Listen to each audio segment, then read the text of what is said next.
such a title because that is what life is all about, finding something. We are all in search of something and we don't know what we are looking for. And we term that God at times, or destiny, or peace, or purpose. But look at the human life. It's curious. We're all looking for something, in search of something, and we're never finding it. Yet this beautiful search, without finding anything, is ensuring the evolution of this beautiful world of ours. And it won't mean this in the yearning, the state of lack, the state of want of knowing something beyond what we know. We would not be accomplishing so much that we have already. The khilaf of Allah subhanahu wa ta'ala is actually hardwired with curiosity, with this lack, with this yearning. And through that, we are actually displaying the gems of God. Think about it very, very carefully. As Rumi says, had it not been for the state of constant sin and war, we would not be evolving and growing. So we are hardwired in a way to feel this lack within us, to feel this isolation inside us, to feel this lack of contentment within us, to feel the yearning of something within us that prompts us into action and into motion. I stated this in the talks that were delivered very recently, that when angels said to Allah subhanahu wa ta'ala that He will create bloodshed and cause corruption, and God said, even that. So what? In fact, God said, so what? I know something that you do not know. The way this one is able to represent me, none other can. But the amazing thing is that this one doesn't even know he's representing God. His God is crying out everywhere from his being, and he's unaware. He doesn't know what he's looking for. He doesn't even know who he himself is. The most fundamental question that we can ever ask ourselves is, who am I? Now those of you who are on that retreat in Morocco, you remember we lost all sense of the I-ness, and then when you guys came to immigration, they asked you, who are you? And you said, I don't know who I am anymore. Many of these young gentlemen gave that answer, and then they thought we were just having a joke with them. But who am I? I mean, who is finding who? What is being found? What is being sought? Who is the one who is yearning? These are the sort of deliberations that we will take today, very briefly. You see, we find the inner sense of lack within us. And we're always seeking to compensate for that lack. We're always fulfilling that lack. So we find a lack of control. Hence, we want to know. We can't exist in isolation of understanding things.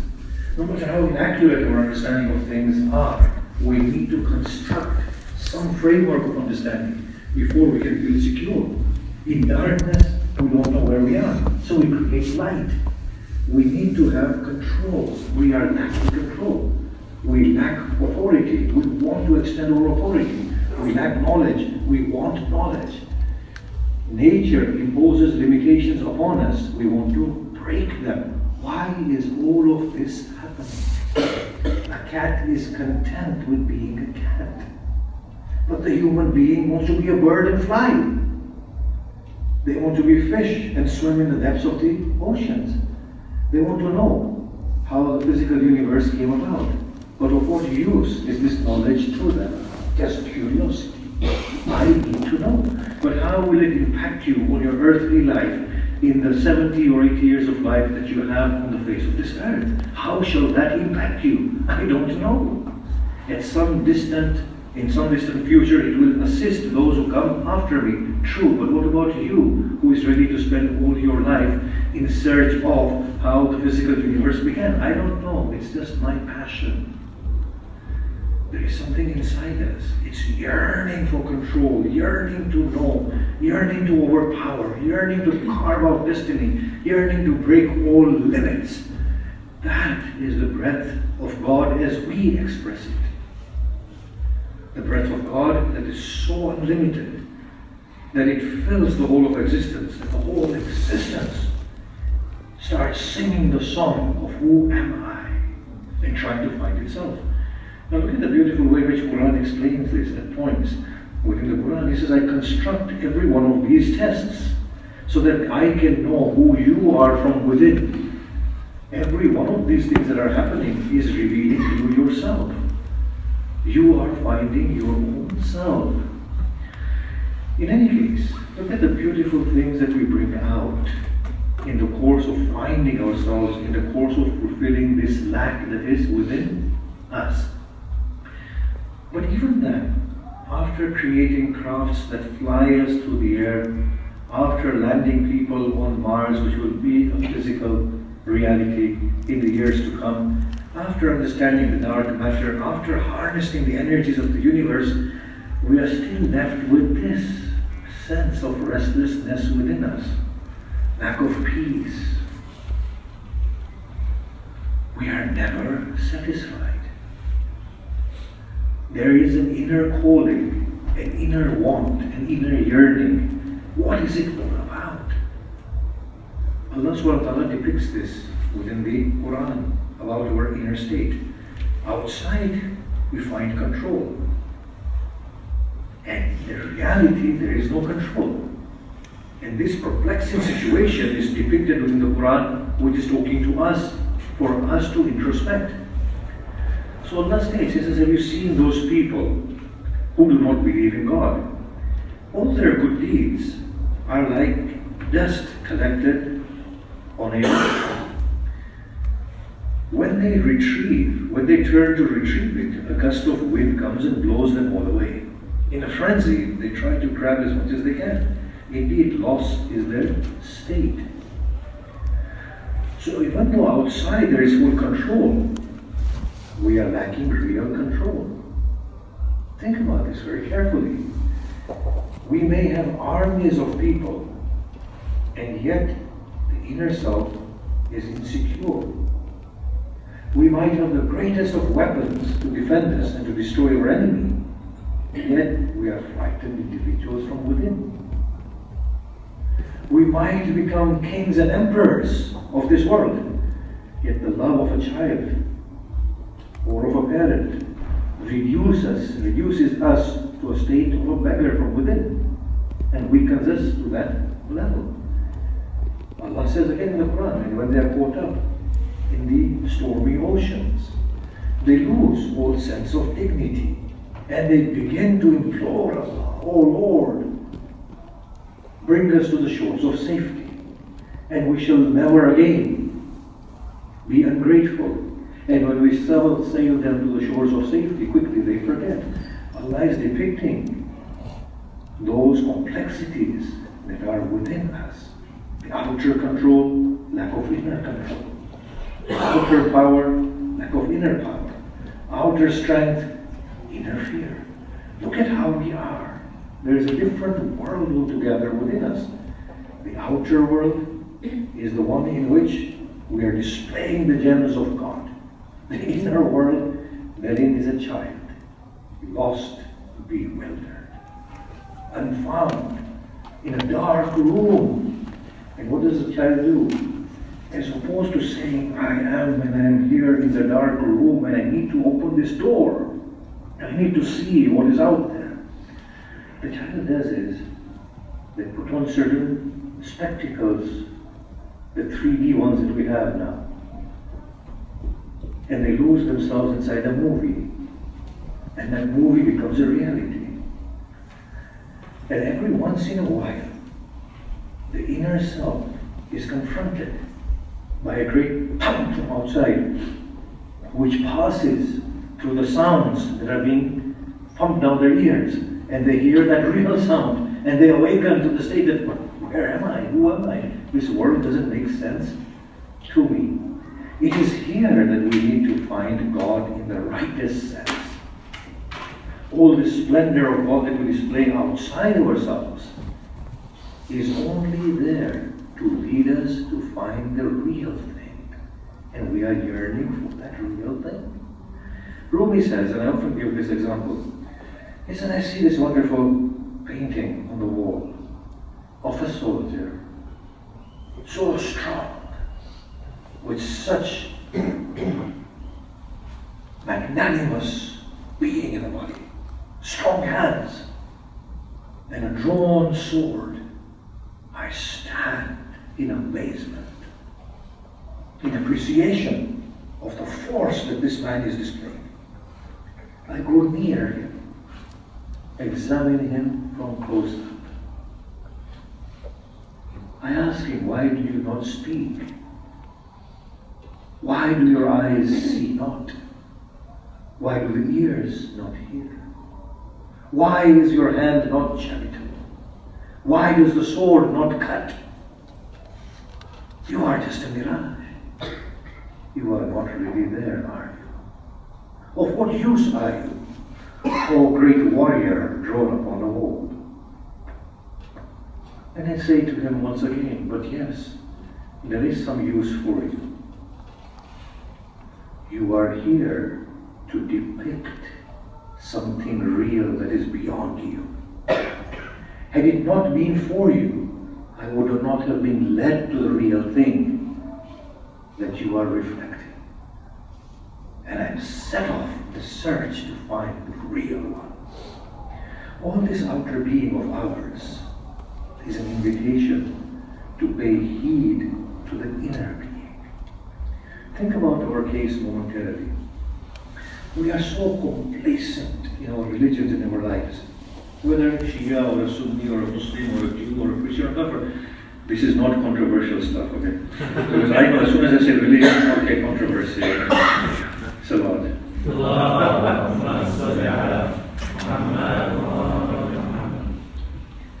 These religions of ours give us a sense of false security and demonstrate this false security in religion. The best of religion provides false security, even though it's supposed to be means for the real awakening.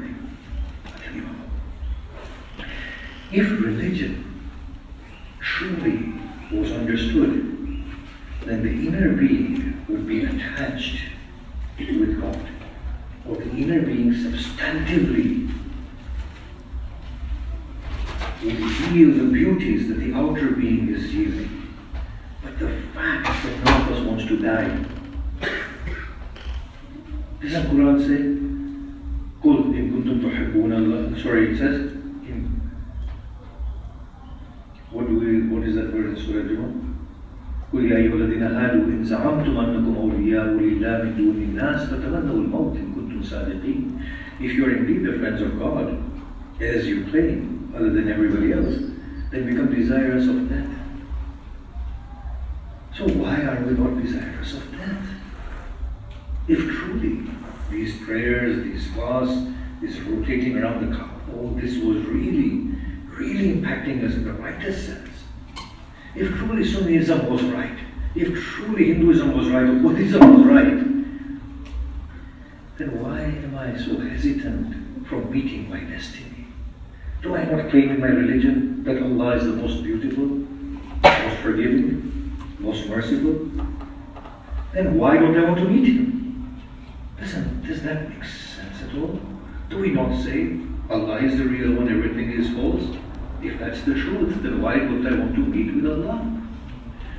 If truly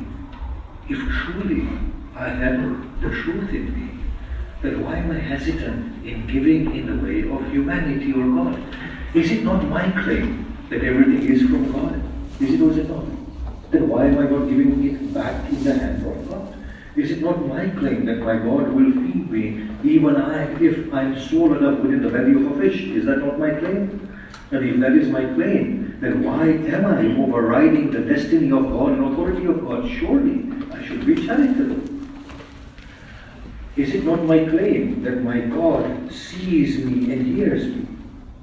Then why is it that I hide from people and ashamedly do not feel any embarrassment from God? Is it not my claim that God is the most powerful one? Then why is it that I'm afraid of people and not of God? Is it not my claim that God destines only what is good for me? Then why is it that I cry when I have so many enemies and I laugh when I have so many friends? These are all little things that God has planned. Why is there nothing in there that conforms with my belief system? Religion has placed us within false security. But if that security was true, then surely Arif should open his arms and say, "Oh Lord, you are the treasure. You are the one that I've longed. Oh Lord, I have waited for your embrace. Lord, yes, I am bewildered at this point, but I have full trust in you. Oh Lord, if everything is taken away from me, I have lost out if you are still with me. Oh Lord, if I'm confronted with all these people, and they are my children and my brothers and my sisters and my elders, allow me to love them and not to hate any one of your creatures, for in all of them is your beautiful light. Why would I want to hate anybody? Why would I want to dislike anybody? Think about our state a little bit more before we go towards trying to respond. Think about our state. Look at us. How much time is wasted in thinking things that are irrelevant and don't matter. Right? All night long we think about our businesses tomorrow, of our friends, of our enemy, of what anybody has said to us. None of us can guarantee that we will wake up in the morning. Yet the night is spent in worrying about the day. Think about the emotional upheavals in life. Think about the turbulence that is there. None of us have the reins of our own souls in our own hands. These little babies are not even there. You know how careful I am not to use the word nonsense, or the word pluralism, or the word nonsensical. I'm using it doesn't make sense.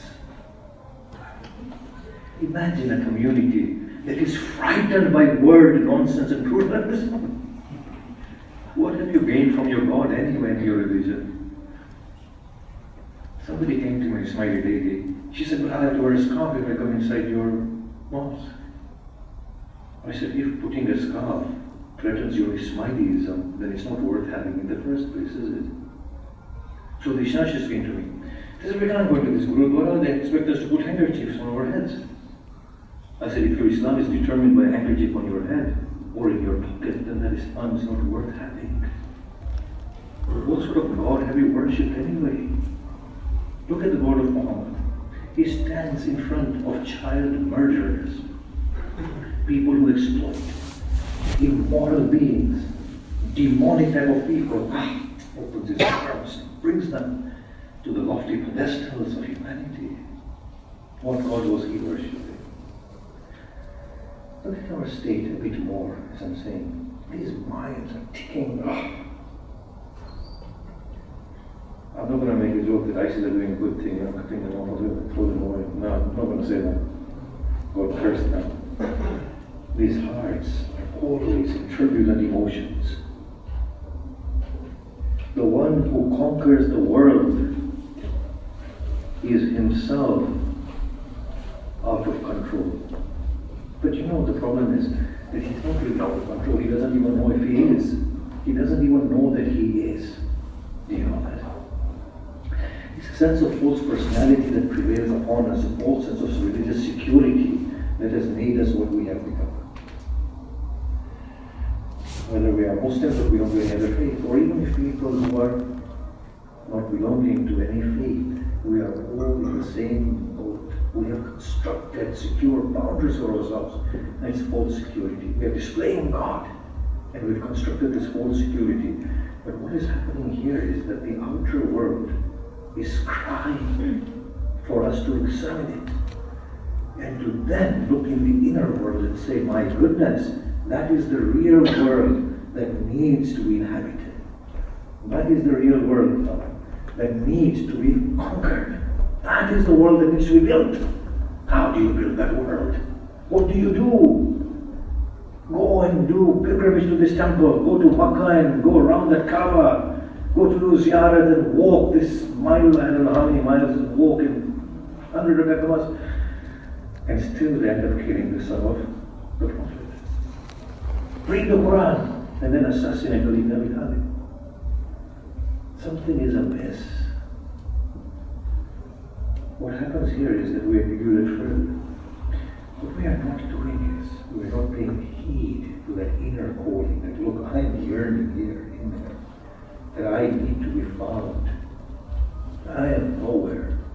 I am a frightened individual who is insecure, whose faith is made and broken by speakers.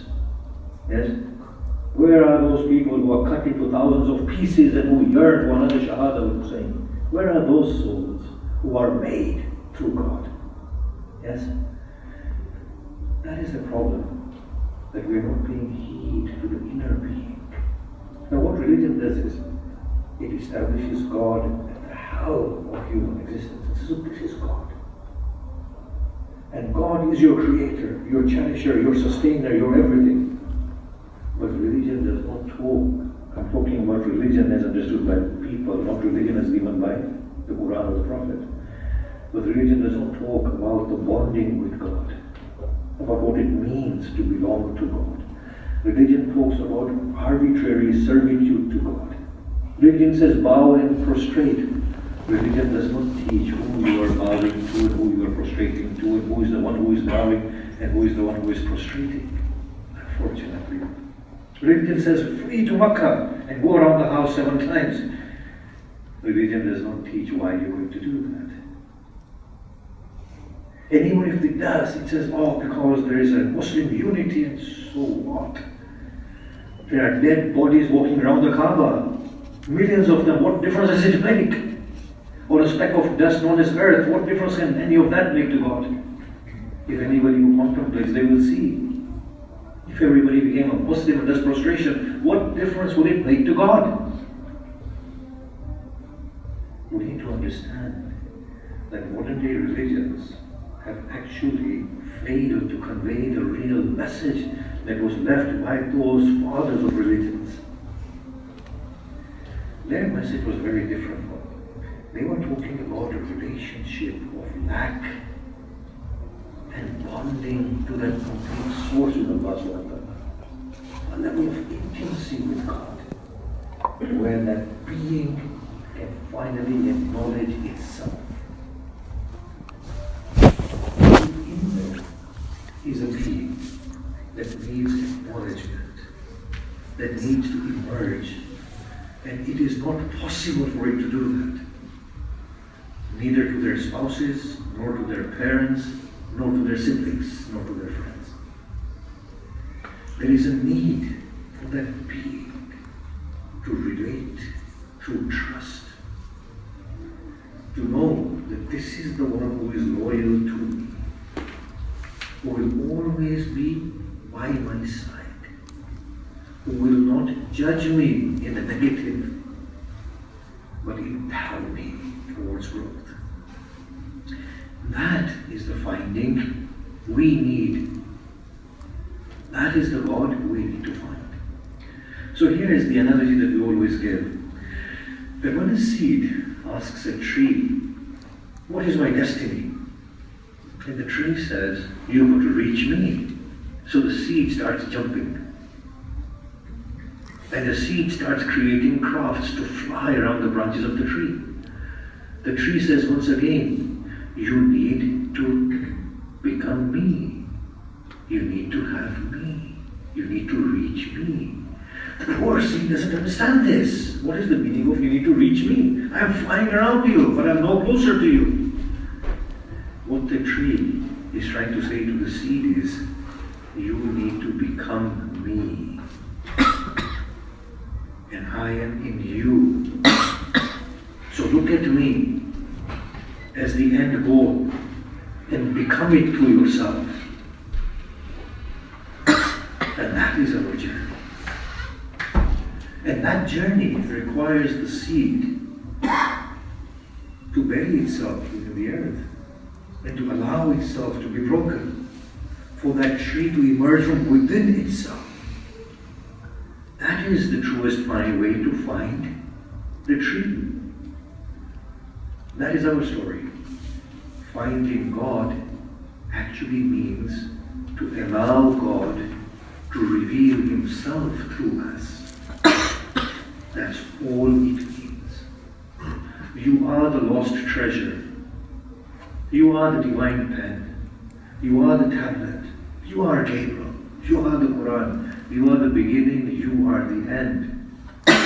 Allow yourself to be realized fully.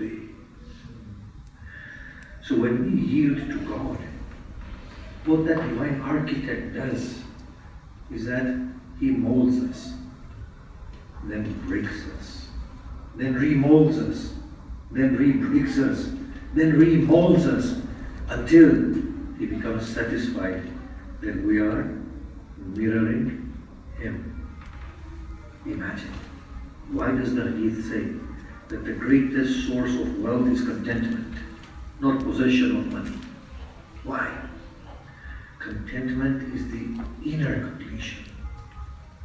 Possession is the bodily completion, and that does not add to the inner being at all. Why does the hadith say that the strongest man is one who overpowers his rage, and not the one who lifts the strongest burden? Lifting the strongest burden is the property of the body. Overpowering rage is the completion of the soul. The most charitable person, according to Hadith, is not the one who gives the most, the one who is able to let go of the most. The one who is able to forgive. The most forgiving person, according to the Hadith, is the one who is able to let go from within. When we look at these things very carefully, we will find that finding God comes from within. These prostrations, this ruku, this salat, going around the Kaaba, hunger in Ramadan, all of these things are just means for that truth to dawn upon the real person. And that requires us to take a little bit of a journey of introspection. And that's what I would suggest. When we worship Allah subhanahu wa ta'ala, who are we worshipping and what are we worshipping and who is the one who is worshipping anyway? You see, we think worship means to bow and to prostrate and to stand at night. That's not devotion, is it? It's like Case saying to Layla, my body is devoted to you but my heart is elsewhere. Layla will not be satisfied with that, would she? Or it's like Layla saying to Case, I've given my heart to somebody else, my body is with you. Case will say, what have I to do with your body? I've fallen in love with you, your soul. That is our story with God. We're giving him the bodies, but that's not devotion. What does devotion mean? Oh Lord, I give away myself to you, in which you will be preferred above me, myself, in which you have the discretion over me. Not only is my body submitted to you, but so are my thoughts, my emotions. Oh Lord, if who were to come to me after bringing me to this hellhole, I will embrace him, for I am devoted to you. When Hussein goes from his steed, you know the story, that one of the Christian generals goes to him and says, do you have forgiveness in your soul for me at this point? Hussein says, I forgive you. You have heard the story that Hurmala sought refuge in the house of Zainul Abidin Salamullah, and he offered him refuge. You have heard the story that Abdurrahman ibn Muljim was brought to Ali, and Imam Ali said, untie his hands. He said to Hassan, by my right over you, feed him of what you feed yourself, and give him to drink of what you drink. If I live through this, I have a right to forgive him and pardon him. This is devotion in the rightest sense, that we give away our all to Allah subhanahu wa ta'ala, and say to God, I am devoted to you. The only thing that means is I become like you. O you who forgives all, allow me to forgive. O you who overlooks all, allow me to overlook. O you who conceals faults and displays good, allow me to conceal faults and display good. O you who turn evil into good, allow me to turn evil of others into good. That is the meaning of devotion to God. But that cannot happen when people who are not present devote themselves to God. And this requires a little bit of an exercise that I'm going to talk about now. You see, everything in this world is not me or you. These are arbitrary things. يَخْلُقُ اللَّهُ مَا يَشَاءُ وَيَخْتَارُ مَا كَانَ لَهُمُ الْخِيَرَةُ. Allah creates what He wants and He chooses. They don't have any choice in the matter. To the best of our knowledge, did we choose our gender? Did we choose the location of our birth? Did we choose the family of our birth? Did we choose the cradle of our birth? Did we choose the culture we were born? Did we choose the religion in which we took birth? Did we choose any of these things? When you see this carefully, you will see that you are something else altogether. You are not your features, you are not your genders, you are not your religions, you are not your likes and dislikes, you are not male, you are not women, you are not Muslim, you are not Kafir. You are something beyond all of this. Islam was made for you, you are not made for Islam. The Quran was sent for you, doesn't that give you a position above the Quran? If anybody is making a clip of this one, I'm truly in trouble. Aren't you above the Quran if the Quran is made for you? Think about this very carefully. It requires this exercise of peeling away all the layers of this false personality. Once we peel away all this false personality, and then we stand before God, then at that point a devotee stands before God. It is at that point the one in dire need stands before a parent. It is at that point that the lover stands before the beloved, ready to give him or herself away. It is at that point that a friend meets a friend. It is only then that devotion starts. And then when we had vows or goes into prostration, does the beloved begin to embrace and occupy. As Manushya Mystery says, he says, clean the throne of God from yourself and the false idols. Take a broom and clean it all away. Once you've broken the idols, take the Zulfikar of Ali and crush them down from the cowl of God. That is when God will ascend His throne. So finding God in actual fact means finding ourselves and becoming God-like. I will stop there and we'll give 10 minutes for discussion. So we will yes. If anyone would like to ask a question,